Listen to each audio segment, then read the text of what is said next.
You don't expect much on your 63rd birthday. Not after 3 years of silence. Not after funerals passed without calls. Not after hospitals emptied without visitors. I wasn't angry anymore. That was the strange part. Anger had faded into something colder, a stillness, a silence that grew roots. That morning looked like any other. I woke before sunrise, my joints aching just enough to remind me I was still here. I brewed my usual cup of dark roast, pulled my crossword book from the drawer, and took my place on the porch swing, where the chains creaked in rhythm with my sighs. The swing was my sanctuary. No one came up the porch steps anymore, not since Ezra vanished from my life.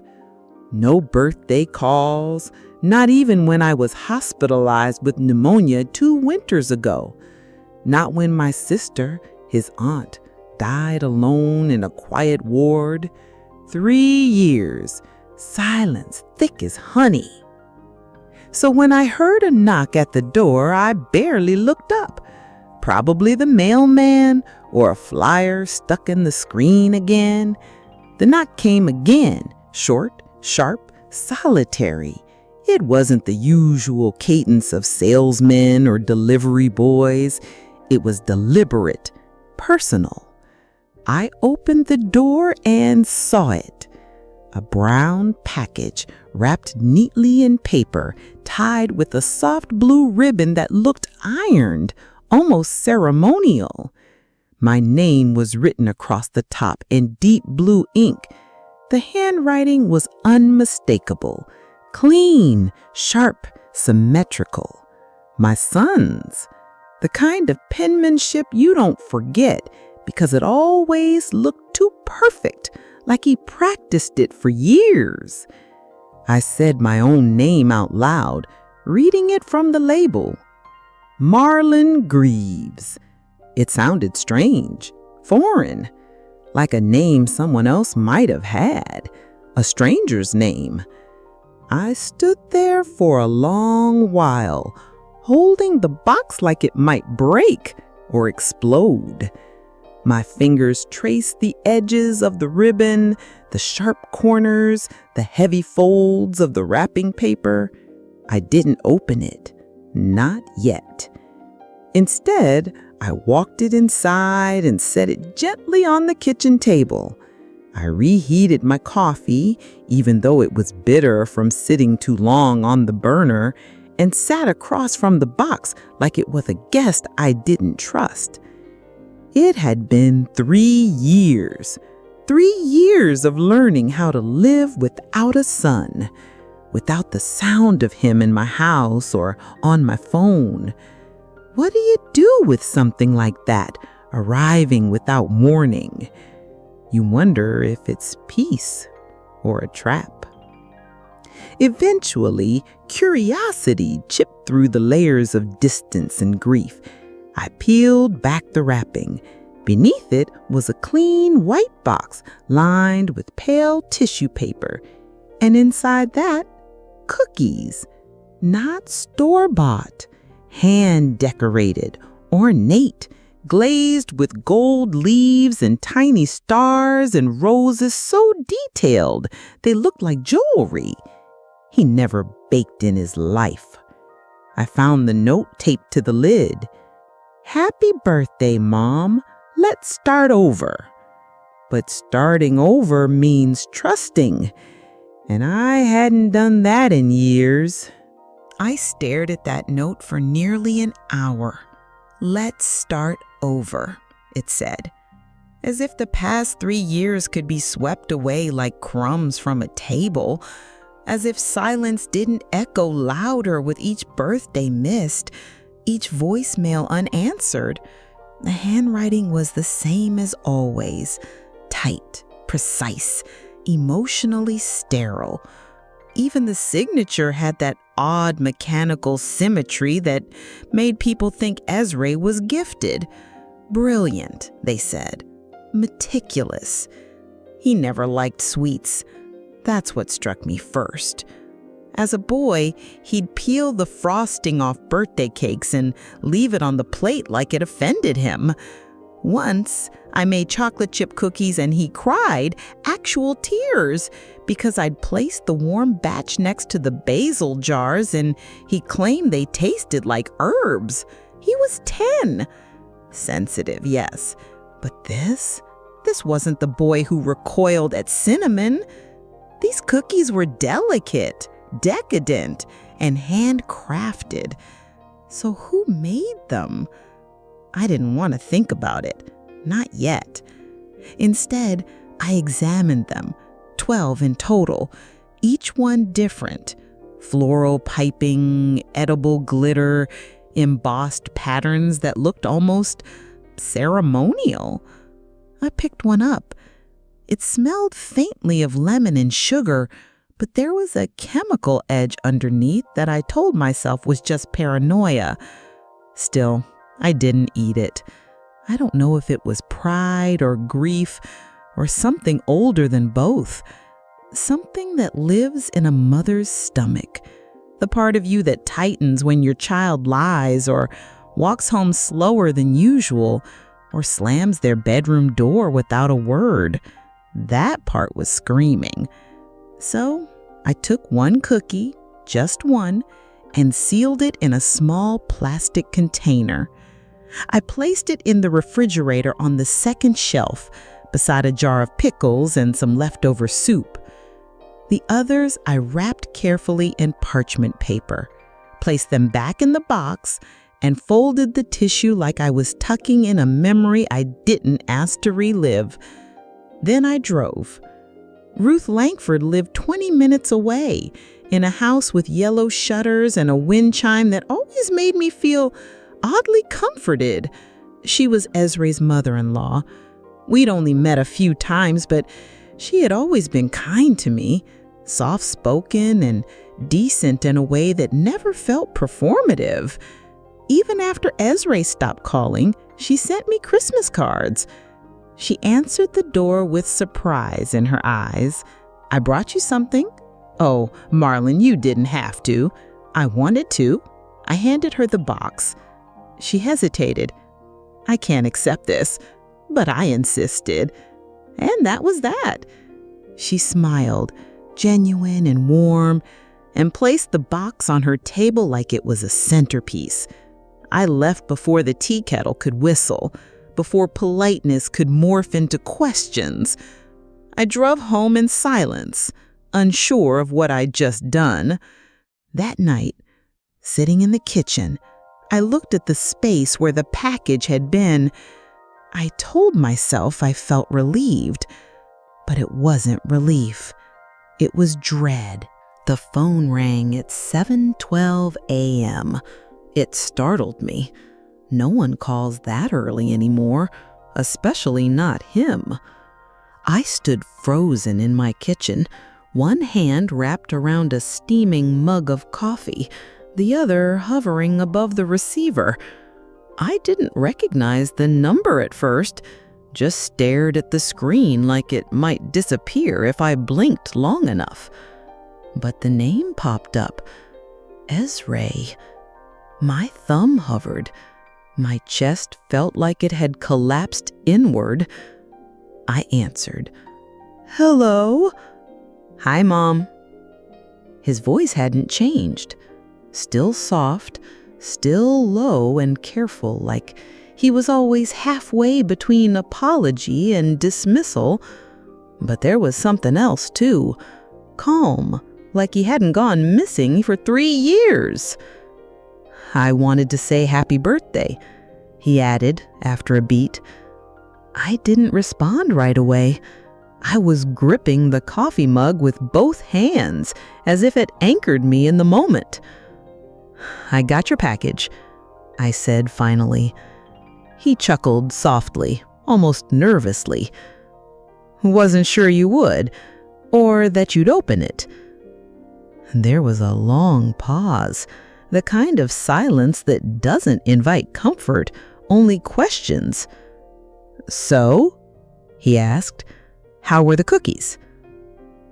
I swallowed hard. My mouth went dry. I hadn't planned on talking about this.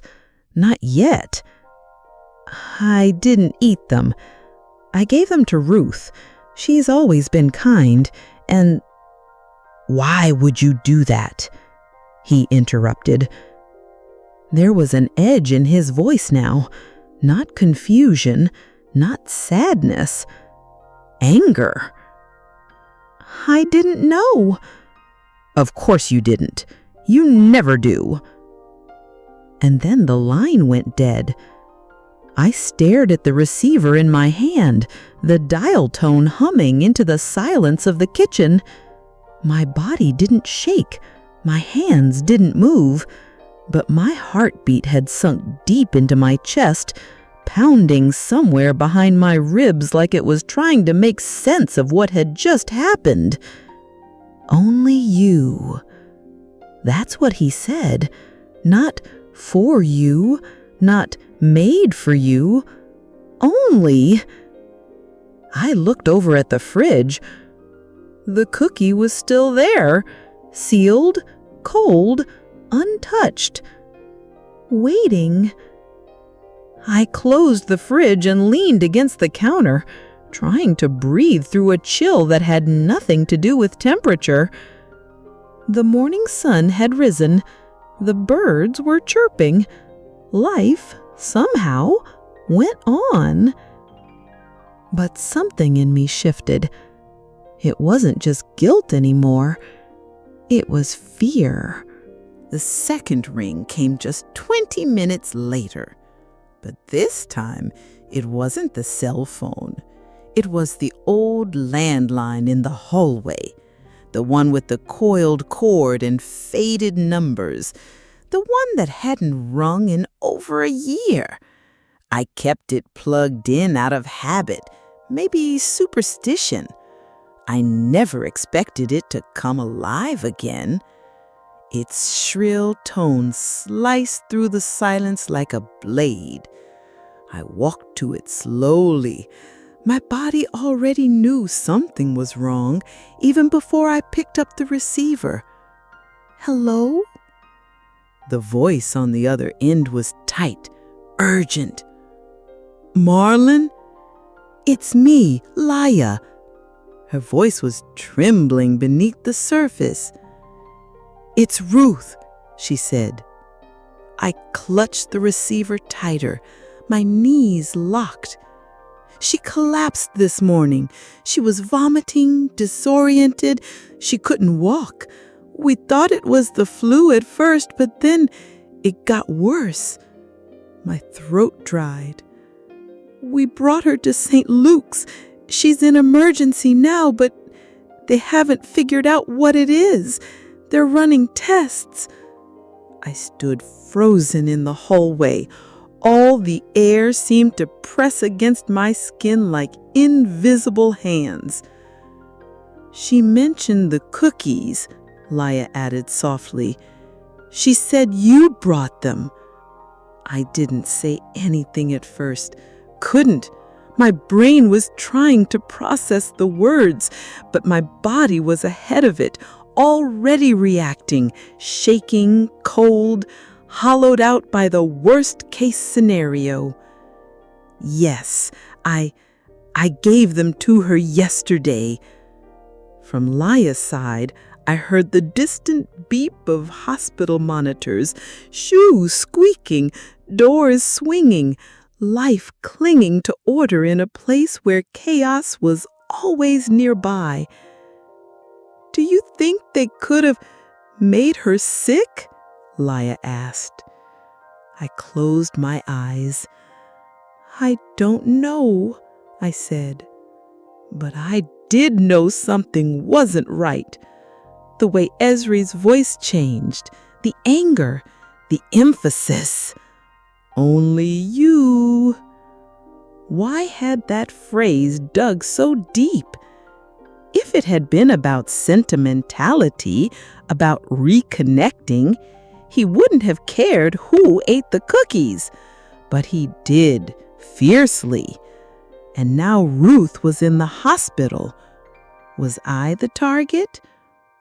Or was she? "I'll call you if I remember anything at all," I told Laya. "Please do. We're scared." I hung up the phone and stood in the hallway, the silence swallowing me again. The house felt heavier than it had in years, every shadow sharper, every creak louder. My skin itched with the kind of anticipation you only feel when you're being watched. Only no one was there. I returned to the kitchen and opened the refrigerator. The single cookie sat exactly where I'd left it, sealed, delicate, perfect. Too perfect. I didn't cry. I didn't scream. I just stared at it like it might open its mouth and explain everything. Instead, it stayed quiet, and I knew then what I had to do. The house was quiet, as if it too had gone still with the weight of suspicion. Outside, the wind moved through the maple trees, and the sunlight tried to find its way in through the blinds. But the air inside felt stale, stuck. I moved through the kitchen like someone dreaming. I didn't know where to begin. I just cleaned, wiped down already clean counters, folded a tea towel 3 times, took out the trash, not because it was full, but because I needed something to do that felt normal. And that's when I saw it. At the bottom of the bin, tucked beneath a napkin and a few used tissues, was something small and clear. I froze, reached in with trembling hands. It was a plastic bottle, the kind used for over-the-counter vitamins or herbal supplements. No label, just a pale, cloudy film along the inside, like powder residue. The lid was screwed on tight, too tight, like someone wanted it closed, sealed, forgotten. I stared at it in my palm. My breath came shallow. Where had it come from? I hadn't opened any supplements in weeks, and this wasn't one of mine. No label, no brand, no instructions, just that white ghost of something. My hands moved on their own. I walked to the refrigerator, opened the door, and took out the cookie I'd saved, placed it gently beside the bottle on the kitchen table, turned on the overhead lamp, and just stood there, staring at both items as the golden light bathed them in a soft, sickly hue. The cookie still looked perfect, as if no time had passed. The icing shimmered under the lamp, its delicate petals and dusted gold stars betraying no hint of danger. But the bottle told a different story. Something was wrong. And more than anything, I needed to know the truth. I walked to my old study, pulled open the drawer where I kept all my just-in-case papers, wills, birth certificates, emergency contacts. I found the index card where I had written the number of Janelli Moreau, a former colleague from my teaching days who now worked in toxicology. We hadn't spoken in years, but she owed me a favor. I dialed. She picked up on the 3rd ring. "Marlon?" she said. Her voice was surprised, cautious. "I need a test on a cookie and something else, a small bottle I found." She was quiet for a long moment. "This the kind of favor I'm going to regret?"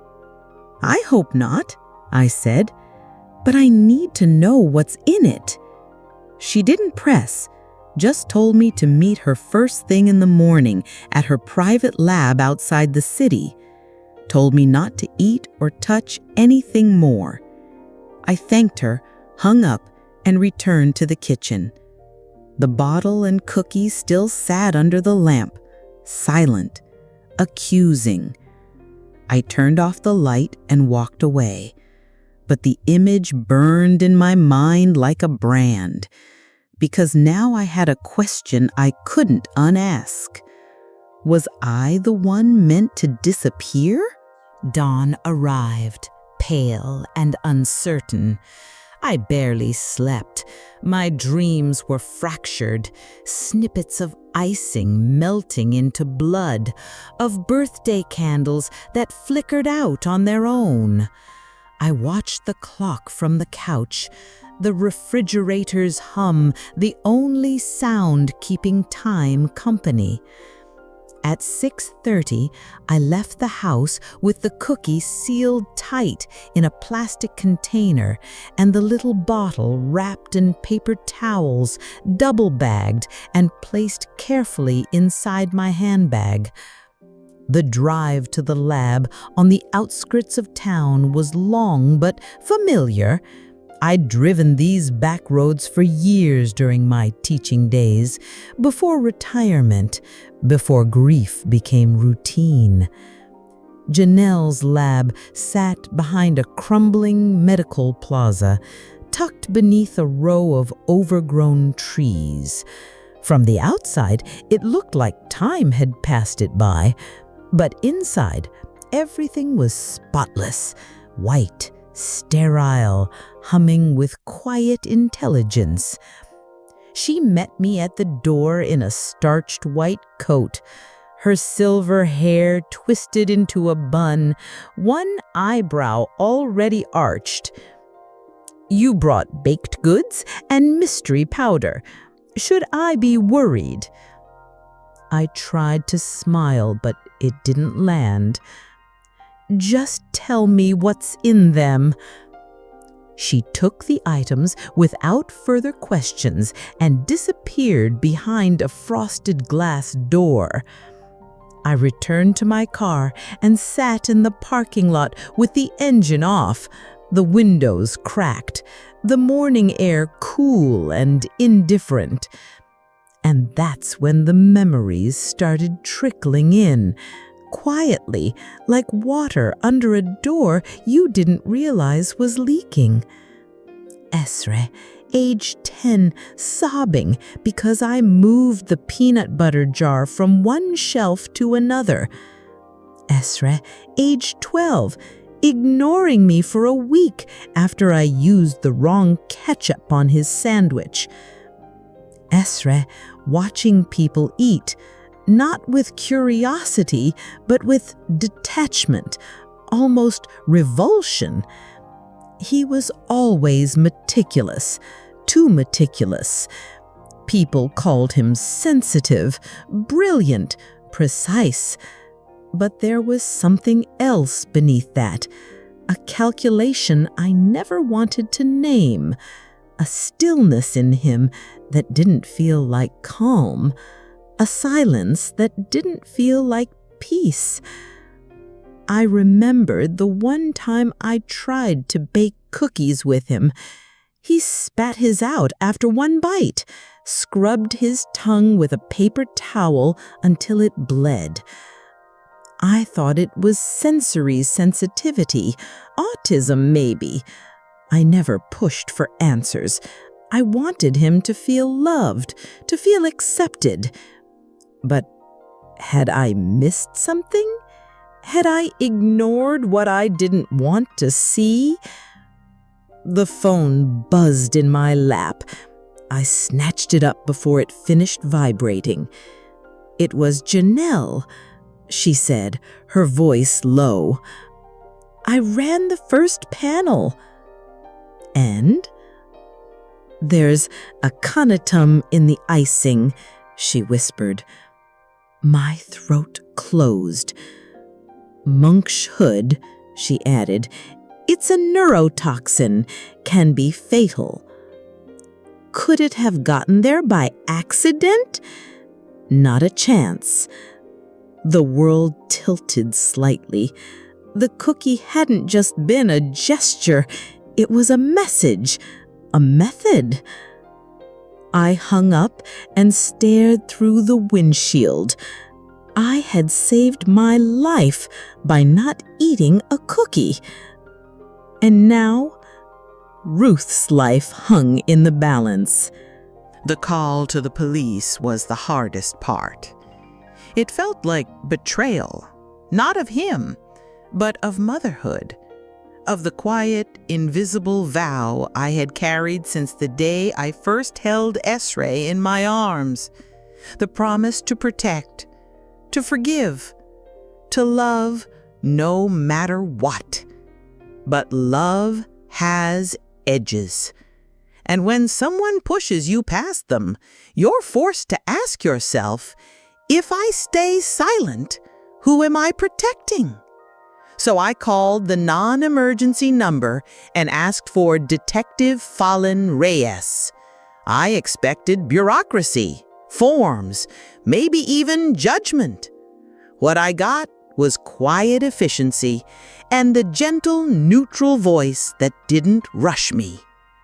That afternoon, we met at a small municipal building beside the main station. No handcuffs, no drama, no mirrored rooms, just an office with beige walls, an old filing cabinet, and a pitcher of water I never touched. Reyes was young, 30 maybe, with eyes that studied rather than stared, and a notepad that seemed to absorb more than just words.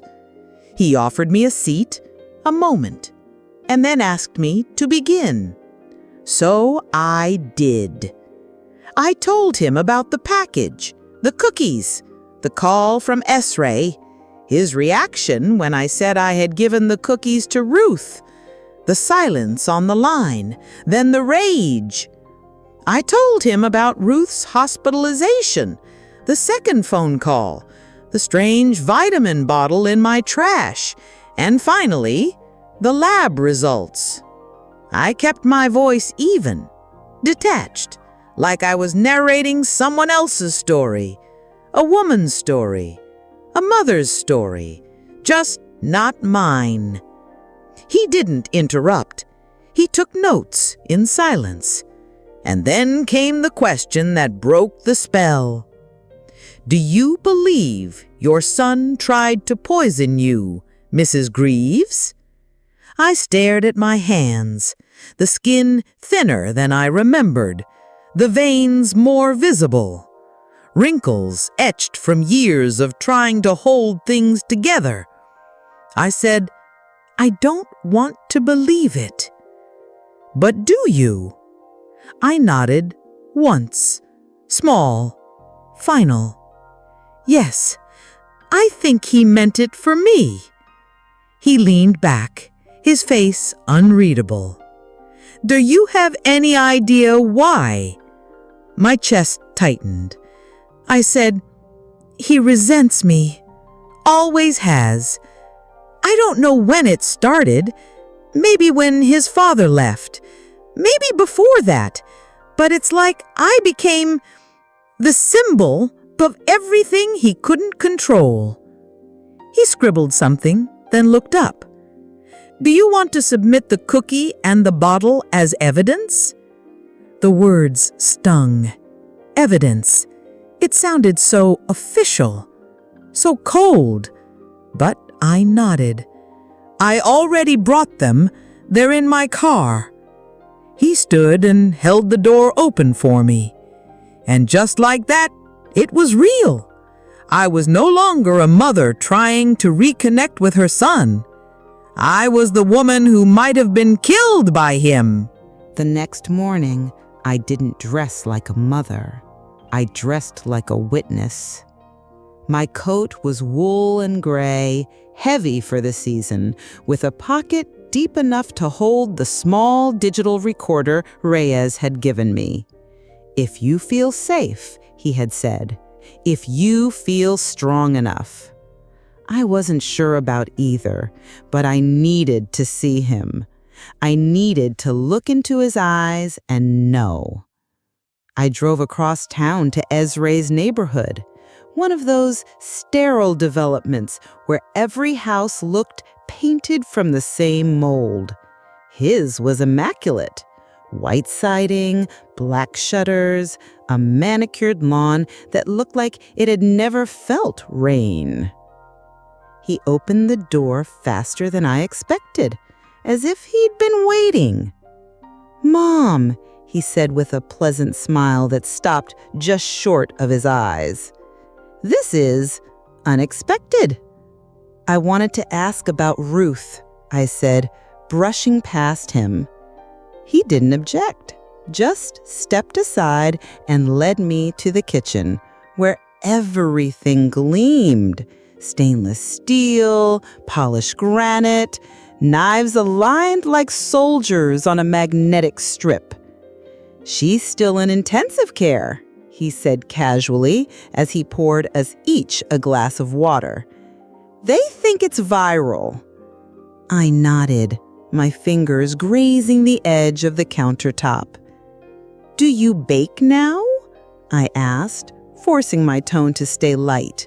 He chuckled almost convincingly. "New hobby. It calms me." "Ruth really liked the star-shaped one," I said, watching him closely. He hesitated. For a moment, less than a breath, his jaw tensed, a flash of calculation behind his eyes. He hadn't expected me to mention a specific cookie. That detail, it caught him. "Did she pick that one herself?" he asked carefully. I shrugged. I said she said it was her favorite. He turned away to rinse a perfectly clean glass. His hands moved smoothly, but I could see the way his fingers trembled. "I never mentioned you were into herbalism," I said next. Another pause. "I dabble. It's all over YouTube these days. Everyone's got a tincture or tea." "Sure," I said, "though aconitum isn't usually recommended for beginners." This time, he froze. Not dramatically, not like the movies, just a microsecond of absolute stillness, his hand over the sink, the faucet still running. He looked over his shoulder. "I don't know what you're talking about." "You should," I said quietly. "We had it tested." He placed the glass on the counter with precision. His tone shifted, growing lower. "What exactly are you accusing me of?" I didn't answer. I didn't have to. The recorder in my pocket was on. The truth was already being captured in half-truths and hesitation, in the tension of every pause. "You've always misunderstood me." "No," I whispered. "I think this time I finally understand you." And then, just behind him, half covered by a dish towel, I saw it. Another bottle, identical to the one I found in my trash. I didn't reach for the bottle. I didn't need to. The sight of it, its twin-like shape, the same cloudy residue faintly visible through the plastic, confirmed more than words ever could. And he knew I'd seen it. His body shifted slightly, as if casually stretching, but it was too well timed, a deliberate move to obscure it. He was trying to keep me from looking any closer. But it was already too late. "I should go," I said, my voice low and controlled. "I've taken up enough of your time." He smiled again, flat, practiced. "Of course, give my best to Ruth." I gave a small nod and walked back toward the door. Each step felt like balancing across a tightrope, every breath slow and silent. My fingers brushed the recorder in my pocket, still rolling. Once I reached the safety of my car, I locked the doors and sat in place, letting the wave of nausea pass. My hands were clammy, my mouth dry. I didn't cry, I didn't scream. I simply tapped the screen of my phone and sent the audio file straight to Detective Reyes. Before I could second-guess myself, before fear had the chance to rewrite reality.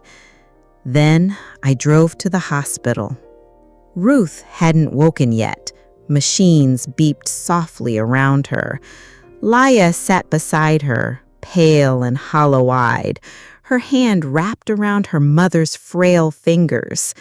She looked up at me when I entered, and I knew she could tell something had changed, that I knew something now. We sat in silence for a long time, both of us staring at the woman between us. When I finally spoke, my voice was quieter than I expected. I think Ezra meant for me to eat those cookies. Laya didn't respond right away. She just looked down at her mother, then back at me. Tell me everything. So I did. Not as a performance, not for shock or sympathy. I just told her the truth. The recording, the testing, the bottle, his reaction. When I finished, the sun had already dipped behind the clouds, casting the room in blue-gray light. Ruth's chest rose and fell with a mechanical rhythm. Laya stood up, paced once, then sat back down beside me. "I should have seen it," she murmured. "Months ago, I found notebooks, strange names of herbs, measurements, formulas. I thought it was just a phase, a new hobby." Her voice trembled, but she didn't cry. It was the kind of grief that settled into bones, not tears. He's been writing on online forums under a fake name, long posts, clinical, about poisons, doses, methods. A silence hung between us, heavy, unrelenting. And then I said what neither of us wanted to voice. "It wasn't an accident." She nodded slowly. "No, it wasn't." That night, I stayed on Ruth's couch, the hallway light left on. I didn't sleep, not because I was afraid of what he might do next, but because I finally knew what he was capable of. The day after the arrest was quiet. No sirens, no confrontation, no shouting neighbors. Just a quiet car pulling up to a quiet house, and my son stepping out with his wrists gently cuffed, his face unreadable. He didn't resist, didn't cry, didn't scream. He simply nodded when the officers guided him away, as though he'd been waiting for this moment all along. I didn't go to the station. There was nothing left for me to say. Not to him. Not yet. At home, the walls were still. The refrigerator hummed. The clock ticked in its usual rhythm. And I stood in the kitchen, staring at the lone cookie I had kept, now sitting inside an evidence bag Detective Reyes had returned after all official reports were filed. He said I could throw it away if I wanted, or keep it. I chose to keep it. Not as a memento, not as some perverse trophy, but as proof of instinct, of survival, of the moment my intuition whispered loud enough for me to hear it. I opened the hallway closet and pulled out the fireproof box I hadn't touched since my husband passed. Inside, I placed the bagged cookie, the original birthday card, "Happy birthday, Mom, start over," and the lab report confirming the presence of aconium. I locked the box and placed it back on the top shelf, high above where casual memory could reach. There's something terrifying about realizing the person you gave everything to, the person you raised, forgave, fought for, could have killed you with a smile. Even more terrifying is knowing that if I hadn't hesitated, he might have. Weeks passed.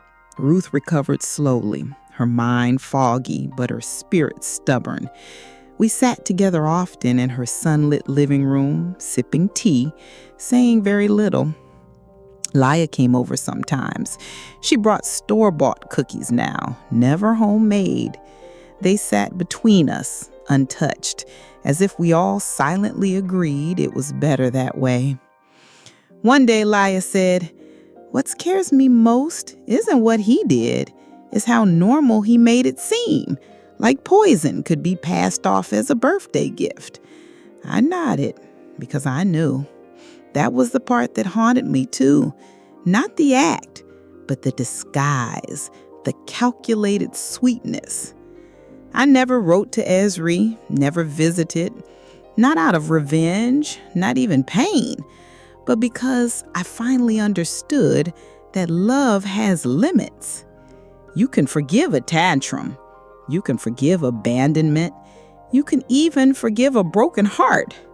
But you cannot and should not forgive someone who wraps harm in affection, who counts on your love to keep you blind. That cookie sits in its box now, waiting, not for redemption, but for remembrance. Because sometimes the thing that saves your life is the one you never bite into. If this story touched something deep in you, share it. Comment below. What would you have done if you were in Marlon's place? Trust again? Forgive? Stay silent? Subscribe for more stories that stir, shake, and stay with you. And never doubt that quiet instinct. Sometimes it saves everything.